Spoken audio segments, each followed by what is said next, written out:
요한계시록 4장을 한 번에 다 말씀을 전해야겠지만은 지난 주일에 우리가 5절까지 먼저 말씀을 드렸고 오늘은 6절로 11절까지 본문을 삼고 비어있지 않은 보좌라는 제목으로 말씀을 상고하려고 합니다. 1절에서 하늘에 열린 문이라고 그랬어요. 하늘 문이 열려 있습니다. 하늘이 문이 있는데 그 문이 열려 있습니다. 이 열린 문이라는 말은 계시의 문, 하나님이 우리에게 계시를 주시기 위해서 문을 열어주셨다는 뜻이 되겠습니다. 하늘에 있는 것을 사도 요한이 보아서 본 것을 기록했다고 그랬는데 이것은 하늘의 것을 어떻게 기록으로 남길 수 있겠습니까마는 인간의 언어로는 도무지 묘사가 적절치 않아요. 그럼에도 불구하고 하나님 앞에서 본 것을 그대로 기록을 하고 있습니다. 제일 먼저 그의 눈에 들어온 것은 하나님의 보좌를 보았어요. 하늘나라를 보니까 하나님의 보좌가 있더라. 그 보좌에 앉으신 분이 계셨어요. 보좌가 비어있는 것이 아니라 앉으신 분이 계셨다. 그분의 모습을 벽옥과 홍보석과 같다 그랬어요. 우리가 지난 주일에 공부를 했지요. 벽옥이라는 말은 푸른 빛, 바닷빛과 같은 하늘빛과 같은 그런 푸른 파란 빛의 옥, 그리고 붉은 옥이라는 이 홍보석이 있습니다. 이것은 투명하고 맑은, 다시 말해서 하나님의 성결성을 의미하는 거예요. 하나님이 얼마나 투명하고 맑으신지 그 성결성을 이렇게 홍보석 혹은 벽옥으로 설명을 하고 있습니다.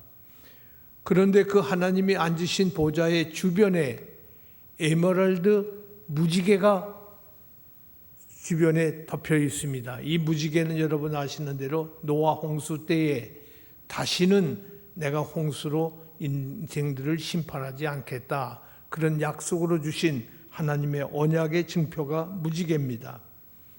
그 보좌 앞에 7별이 있다 그랬어요. 7별이라는 말은 완전한 별, 다시 말해서 성령님을 말해요. 보좌 앞에 성령님이 계셔요.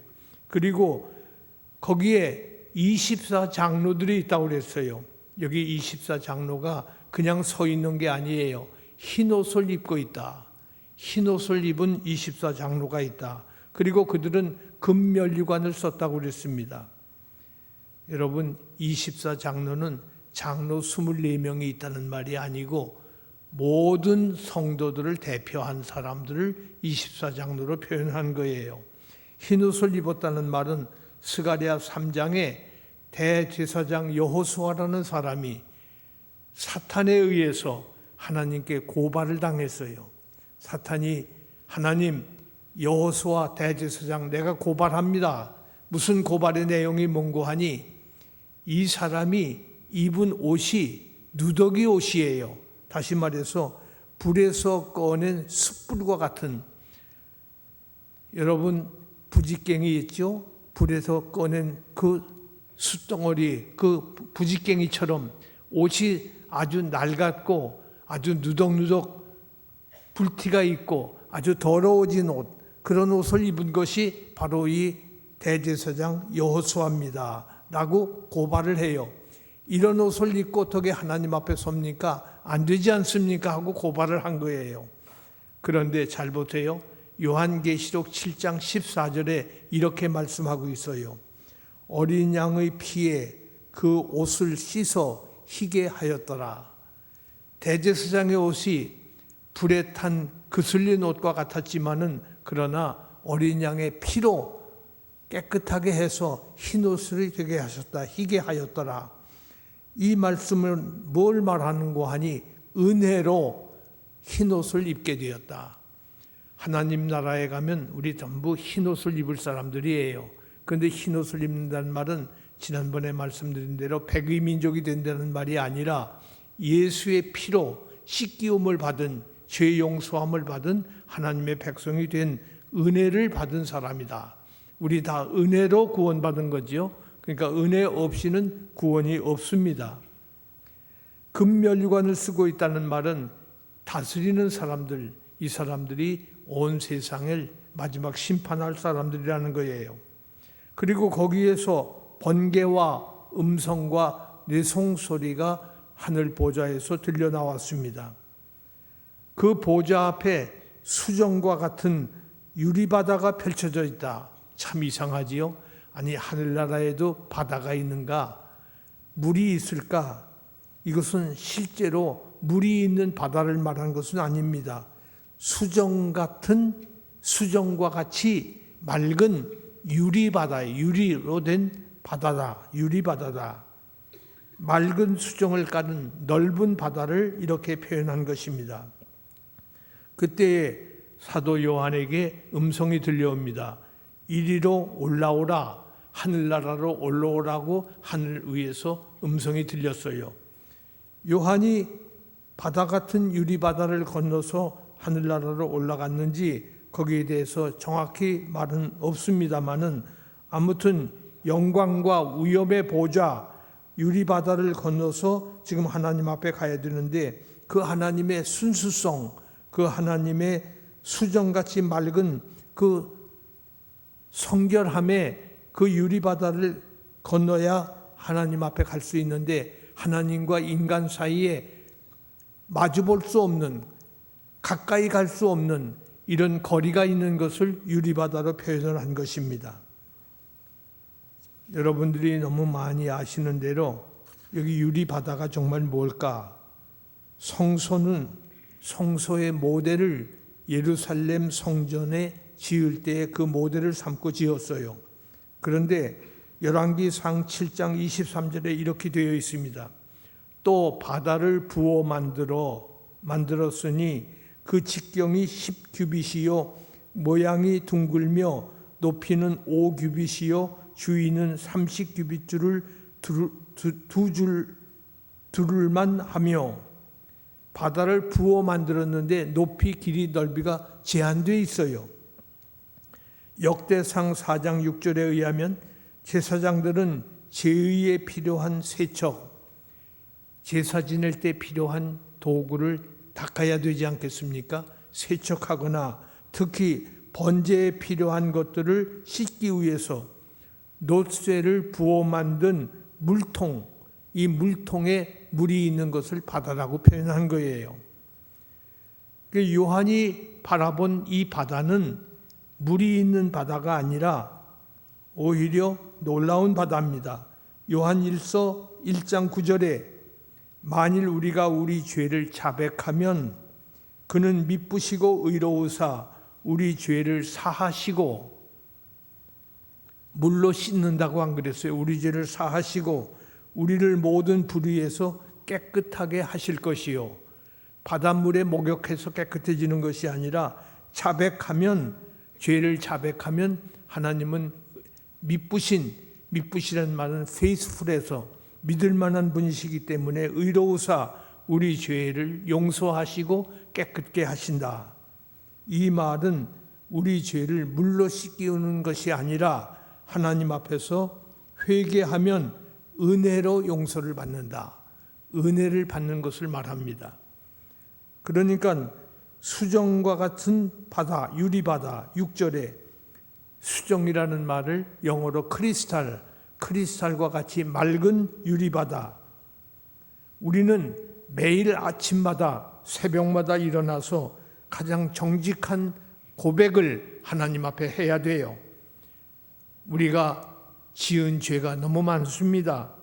내가 맑은 대야에 우리의 거짓과 나쁜 짓을 한 것과 하나님을 속인 죄와 하나님 앞에 내가 불충한 죄를 씻어야 할 책임이 우리에게 있다 그 말이에요. 그렇지 않고서는 하늘나라의 백성이 될 수가 없고 하늘 보좌 앞에 갈 수가 없는 것입니다.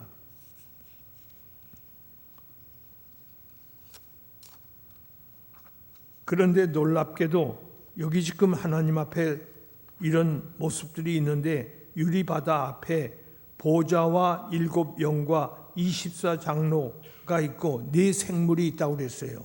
4 동물 4이 있어요. 그런데 이 동물 4이 24장로 서클 안에 있는지 24장로와 떨어져 있는 밖에 있는 것인지는 정확하게 묘사가 없습니다. 내 생물은 앞뒤로 눈이 가득하다 그랬어요. 8절을 보세요. 눈들이 가득하더라. 안과 그 주위에는 눈들이 가득하더라. 내 생물이 천사들을 말하는데 하나님을 보좌하기 위해서 있는 이 네 생물들은 지금 눈이 가득했다. 눈이 가득했다는 말은 모든 것을 꿰뚫어 보는, 다시 말해서 지식의 속성을 가진 천사들이 하나님을 보좌하고 있다. 항상 깨어서 진리를 살피는, 그래서 하나님께 어떤 해가 돌아오지 않도록 하는 그런 책임을 감당한 것이 네 천사들이에요. 첫째 생물은 7절을 보면 사자 같고 그랬어요. 여러분, 사자라면 뭘 연상하지요? 강한 것을 말합니다. 아주 힘이 센 걸 말해요. 그러니까 천사가 유들유들한 천사가 아니에요. 강한 힘을 가졌어요. 둘째 생물은 송아지 같고, 송아지는 모든 짐승 중에서 가장 유용한 짐승이 송아지로 표현되어 있습니다. 그러니까 천사가 거기 그저 쓸데없이 서 있는 게 아니에요. 쓸데없이 있는 것이 아니라 하나님을 보좌하기 위해서 아주 유용하게 쓸만한 사람. 셋째 생물은 얼굴이 사람 같다. 사람은 모든 피조물 중에 가장 지혜가 있는 사람이 바로 여기서 셋째 생물이 된 것입니다. 누구를 보좌할 때에, 누구를 섬길 때에 지혜가 모자라면 오히려 그 사람의 진감이 되어버리고 말지요. 넷째 생물은 독수리 같다. 독수리는 민첩한, 아주 빠르게 신속하게 움직이는, 천사가 하나님의 명령이 떨어지면 즉시로 움직여서 모든 일을 행하는, 그것이 바로 천사의 모습이라고 되어 있습니다. 그런데 이 천사가 사탄이 타락하기 전에 천사였어요. 에스겔서 28장에 아주 무서운 말씀이 있어요. 너는 두로 왕에게 이르기를, 네 마음이 교만하여 말하기를 나는 신이라. 두로 왕이 자기가 신이라고 그럽니다. 내가 하나님의 자리를 곧 바다 가운데 앉아 있도다 하도다. 네 마음이 하나님의 마음 같은 채 할지라도, 두로 왕에게 지금 주는 말이에요. 네 마음이 하나님의 마음 같은 채 할지라도 너는 사람이요 신이 아니라. 너는 사람이요 신이 아니라. 지난 주일에 제 오랜 옛날 친구가 독일에서 연구하는 분인데 이분이 찾아왔어요. 오늘도 교회에 오셨어요. 그분이 저를 지난 주간에 만나서 얘기를 하다가 깜짝 놀랐습니다. 현대판 바벨탑이 지금 세계적으로 쌓여지고 있는데 큰일 났습니다. 아니 뭐가 그렇게 큰일 났습니까? 제네바, 스위tzerlande 제네바의 체른이라고 하는 곳에서부터 직경 약 10km를 9km를 떠나가면, 직경이 9km예요. 그것을 돌려서 그 직경 6km 된 거기 9km 된 곳에 가면 거기에 아주 무서운 도시가 또 하나 있습니다. 그 도시에 볼테어라고 하는, 여러분 많이 들으셨죠? 무신론자예요. 볼테어라고 하는 도시가 그 사람의 이름을 따서 하나 있는데 제네바에서 볼테어까지 9km예요. 9km 되는 그것을 반경을 돌리면, 원을 돌리면 약 30km가 돼요. 그 돌린 원 둘레 안에 있는 거리가 한 30km가 되는데, 돌아가는데 30km가 됐는데, 지하로 10km를 파가지고, 지하로 10km를 땅을 파가지고 거기에서 지금 천지 창조 당시에 신의 입자를 발견하겠다고 해서 미국의 과학자를 비롯해서 독일, 심지어 한국 과학자까지 수백 명이 모여서 연구를 한다는 겁니다. 그런데 거기서 뭘 하는 거니? 땅 속에서 얼마나 급하게 회전을 하는 거 하니? 광속으로 돌아가는데 1초에 10,000번 이상 그 30km를 도는 거예요. 그러니 어마어마한 속도죠. 도무지 이해할 수가 없는 속도예요. 그 속도로 돌면 신의 입자를 거기서 발견한다는 거예요. 그래서 하나님의 창조, 무에서 유를 창조한 게 아니고 이제는 그 입자를 발견하겠다는 거예요. 그것을 찾아내겠다는 것이 과학자들의 현대 연구하는 과정에 있어요. 이것을 작년도에 독일 정부와 스위스 정부가 중단을 시켰어요. 중단을 시켰는데 그것이 실험을 몇 번 하는 동안에 여러분 최근에 신문 기사 봤지요? 미국에서도 땅이 갑자기 꺼져버려요. 우리 한국서도 가끔 일어나는 일이지만은 그러나 그건 무슨 이유가 간단한 주변의 어떤 여건이 달라져서 생겨진 것도 있지만은 미국에서 여러 군데가 그게 생겨버렸단 말이에요. 그 생겨진 이유가 바로 그 제네바에서 실험한 땅 10km로 떨어져서 거기서 입자를 찾겠다고 돌리는 그 과정에서 지구가 지금 온통 정신을 못 차리고 흔들린다는 겁니다. 그래서 이것은 현대판 바벨탑이다. 이것을 반대하자고 이 사람이 글을 써서 독일 신문에다가 독일어로 이것을 냈더니 지금 독일에서도 난리가 나고 스위스에서 더 난리가 났다는 겁니다. 이런 일들이 지금 내가 신인 척하나 하나님의 마음을 가진 척하나 내가 창조 원리를 발견할 수 있는 것처럼 생각을 하지만 실상은 너는 사람이요 신이 아니다. 분명히 에스겔서 28장 2절에서 말씀하고 있어요. 오늘 하늘에서 떨어진 소위 루시퍼라고 하는 이 천사가 사탄이 된 거지요. 사탄이 됐어요. 그러니까 천사가 타락해서 사탄으로 변한 것입니다. 이 사탄이 어떻게 변하는가 참 무서운 말씀이지요. 사탄이 지금 어떻게 변했는가 하니 이 생물이 네 생물이 스랍들이라고도 그랬어요. 그리고 그룹들이라고 그랬어요. 그리고 천사에도 계급이 있다고 그랬지요. 타락한 천사도 있지만 대장도 있고 사령관도 있고 부하도 있어요. 마귀도 마찬가지입니다. 천사들처럼 타락한 천사도 있고 아주 밑에 있는 천사는 마귀는 이 사탄은 마귀라고 그래요. 졸병이라고 말이죠. 그런데 이 네 생물이 각각 6날개가 있다 그랬어요. 네 생물이 6날개가 있고 안과 주위에 눈이 가득하다. 6날개는 이사야서 6장에서 2날개로 얼굴을 가리우고 6날개가 있는데 2날개는 얼굴을 가리웠어요. 그 말은 천사들의 겸손을 말하는 하나님을 경외하는 것을 말하는 거예요. 2날개로 발을 가리고 이 말은 하나님의 존전에서 겸손을 말하는 거예요. 도무지 아무리 천사라도 함부로 할 수가 없어서 발을 가리우는 거예요. 2날개로 명령을 신속히 날아가는 순종을 하는 날개로 사용을 했습니다. 출애굽기 25장 20절에서 그룹들이 그 날개로 높이 떠서 그 날개로 속죄소를 덮으며 속죄소 우리가 아는 대로 법궤 뚜껑을 속죄소라고 그러죠. 그 속죄소를 2날개로 천사들이 덮고 있어요. 이것은 하나님을 경외하는 증거예요. 그리고 그 얼굴을 서로 대하며 속죄소를 향하게 하고 천사 둘이 얼굴을 서로 대하고 마주보고 있단 말이죠. 그 속죄소를 덮고 있는 거예요. 이것은 하나님께 겸손한 자세를 보이고 있는 것입니다. 이와 같은 하늘나라를 사도 요한이 보고 있어요. 우리가 가야 할 하늘나라에 하나님의 보좌를 본 것입니다. 그런데 그 보좌에 앉아 계신 분이 계시기 때문에 보좌는 비어있지를 않다.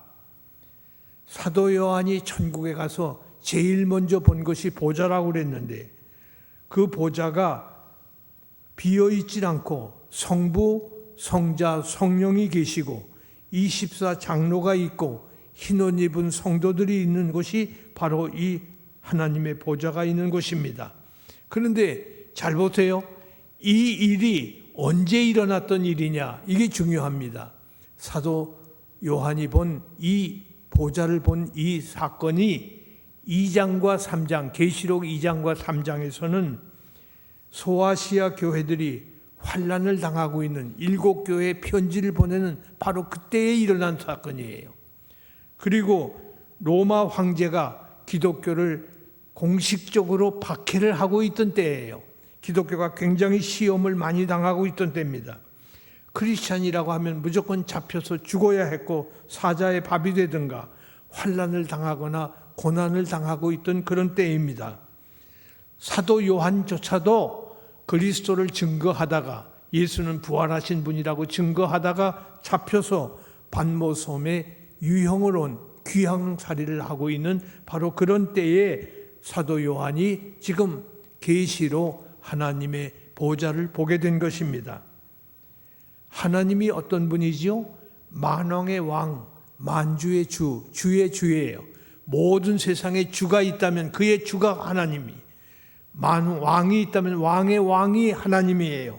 그분이 정말 살아계신가?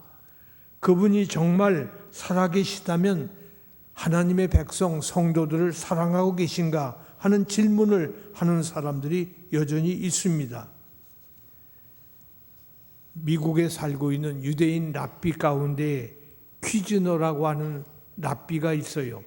근데 이 퀴즈너는 이상한 책을 하나 썼어요. 왜 착한 사람이 나쁜 일을 당하고 있을까? 나쁜 일에 끌려가고 있을까? 하는 이상한 글을 썼습니다.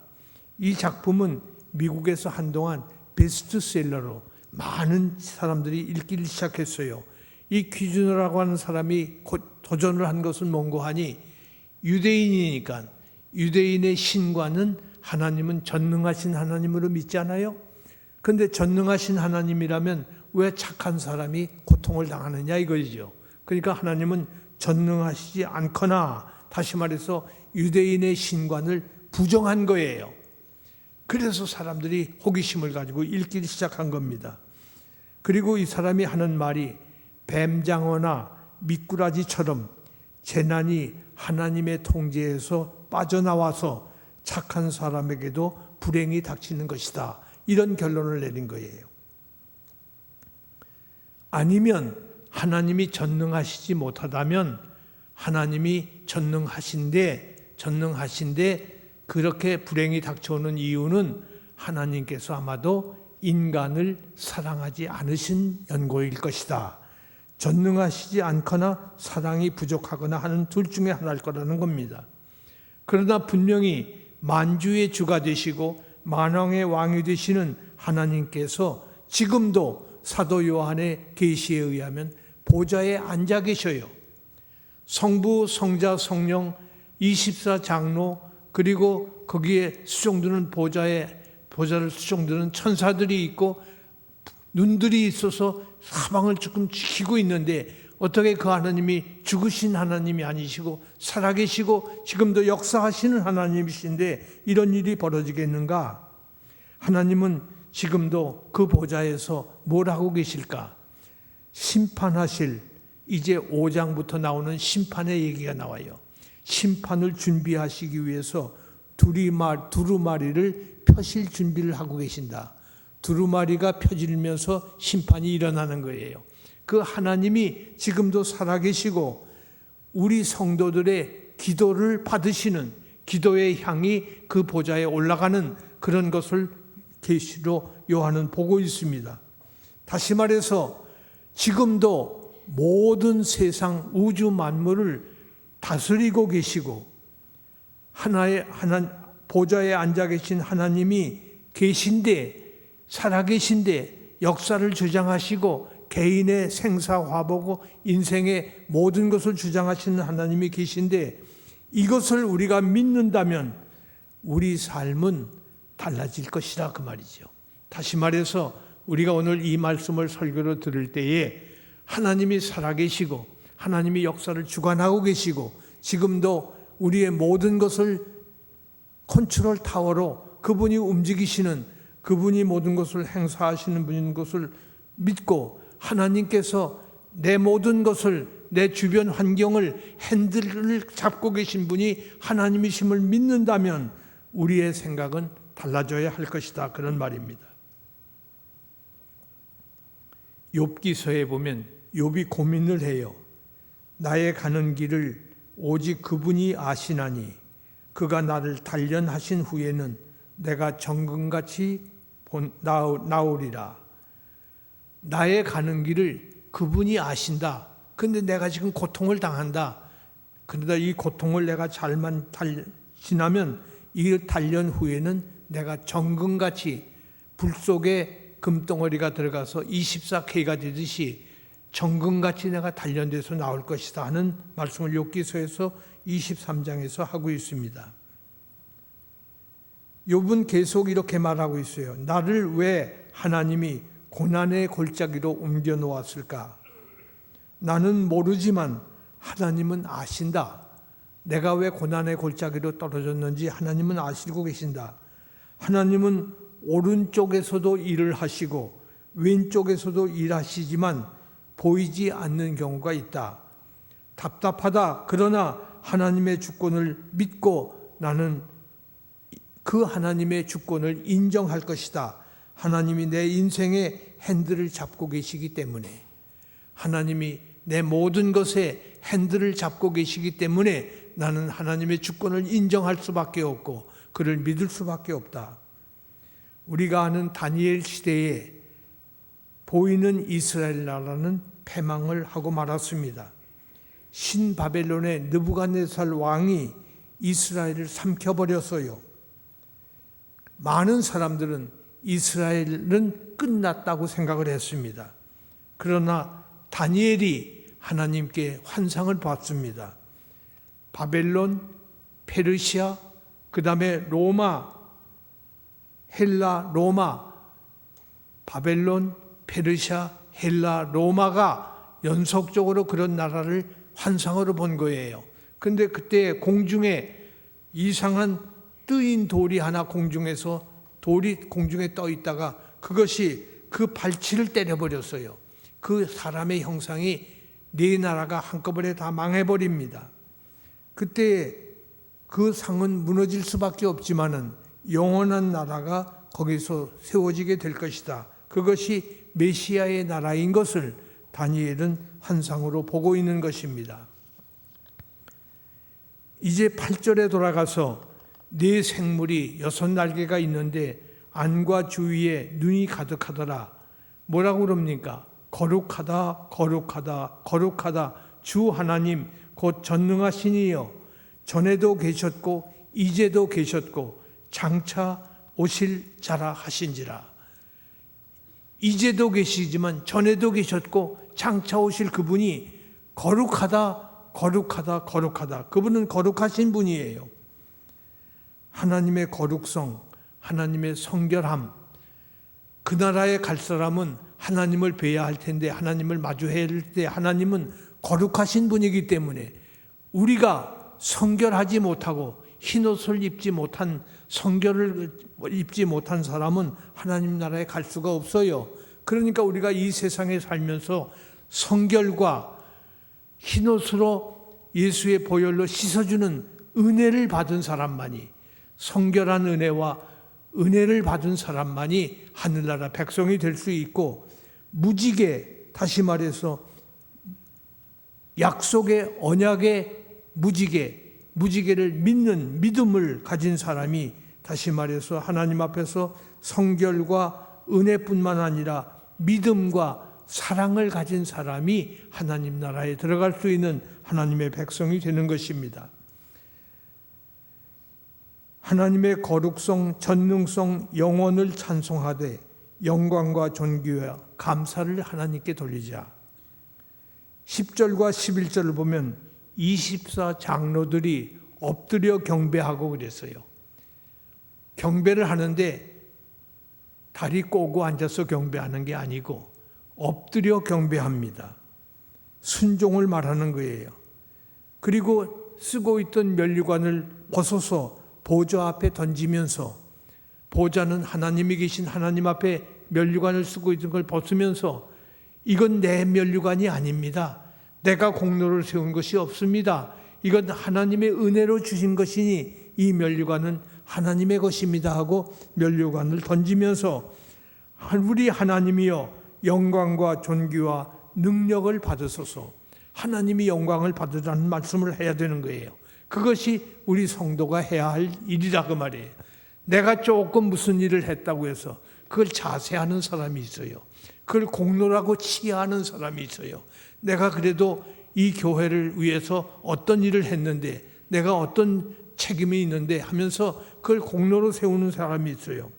그러나 오늘 이 말씀은 아무리 어렵고 답답하고 주님이 우리를 모른 채 하는 것 같이 보일지라도 주님은 보좌에 앉아 계시고 지금도 역사와 우주를 다스리고 계시고 그분에게만 영광과 존귀와 감사가 돌아가야 하기 때문에 우리는 그런 자세로 믿음과 사랑과 은혜와 성결한 삶을 사는 하나님의 백성들이 다 되실 수 있기를 간절히 소원합니다. 하나님 아버지 감사합니다. 오늘도 함께 하셨사오니 이 말씀 주신 것 우리 육비의 색일 뿐만 아니라 심령의 비의 색이어서 열매를 맺게 하여 주옵소서. 서울교회 성도들 외로워 울고 있고 가슴치고 답답해하고 있지만은 하나님은 지금도 보좌에 계시어서 역사를 주관하고 계시고 모든 것을 다스리고 계신 하나님이심을 저희들이 믿사오니 위로가 있게 하시고 하나님 앞에 소망을 갖게 하여 주옵소서. 예수님 이름으로 기도드립니다. 아멘.